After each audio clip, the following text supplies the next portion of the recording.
Hello, this is Renee, and Tom and I are on the Ultimate World Cruise, and we just anchored in Nice, France, and actually we anchored in Villefranche, France.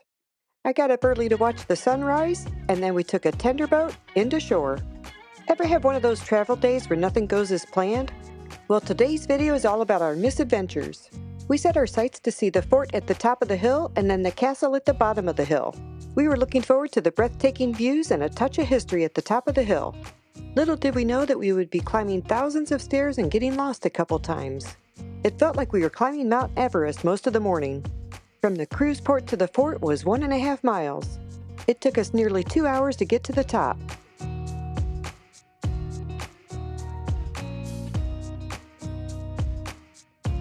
We took several breaks to check out the view. Once again, we wondered why no one was on these stairs, probably because they took a taxi or a bus. Or so we thought. The fort was built between 1557 and 1560. The fort features a square plan with 4 corners and a common design for military fortifications of the time period. Once we get to the top, we're going to see how it offers strategic views over the Mediterranean. Finally, a sign that shows we're on the right track. The fort played a crucial role in protecting the coast from sea invasions and served as a lookout point. It was also part of the network of fortifications protecting the Duchy of Savoy territories. In the 18th to 20th centuries, the fort continued to be used for military purposes until the 20th century, including during World War II, when it served as an observation point. After what felt like an epic quest to get through a maze of stairs and paths, we finally reached the castle, only to find it closed for renovations. I guess we're the only people who didn't know it was closed for renovations and didn't get the memo. It looks like it's been closed for quite some time.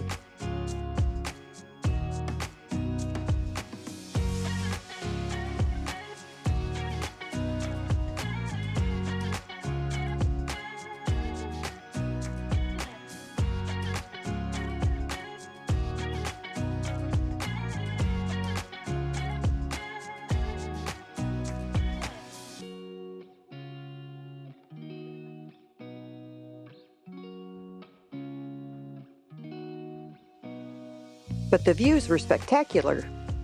I understand why they use this as a lookout. You could see everything.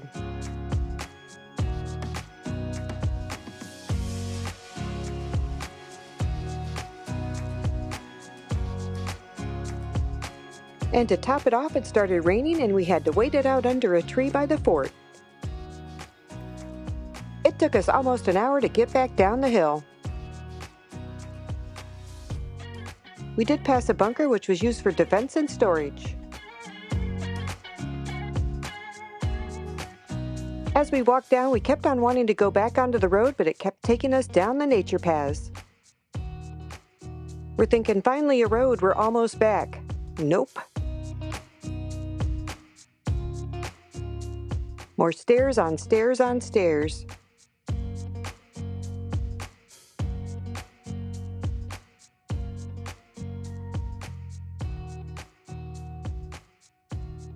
We get to sea level and map our way back to the cruise ship, the long way. We actually found the second fort, but we went in the back way and went around 3 sides before we got to the entrance. The cactus tree was huge. This citadel was built in the mid-16th century between 1554 and 1557. The citadel was designed as a star-shaped fortress with thick stone walls.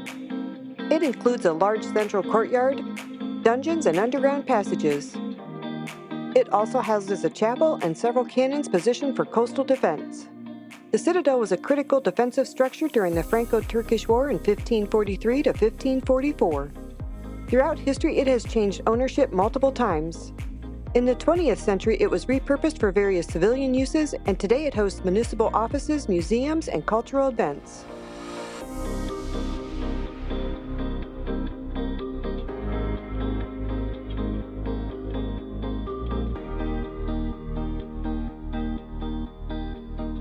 This is where we originally walked up to. We opted not to go into the Citadel and get on a tender and get back to the ship. The last tender arrived and the harbor pilot jumped on the ship and they buttoned it up.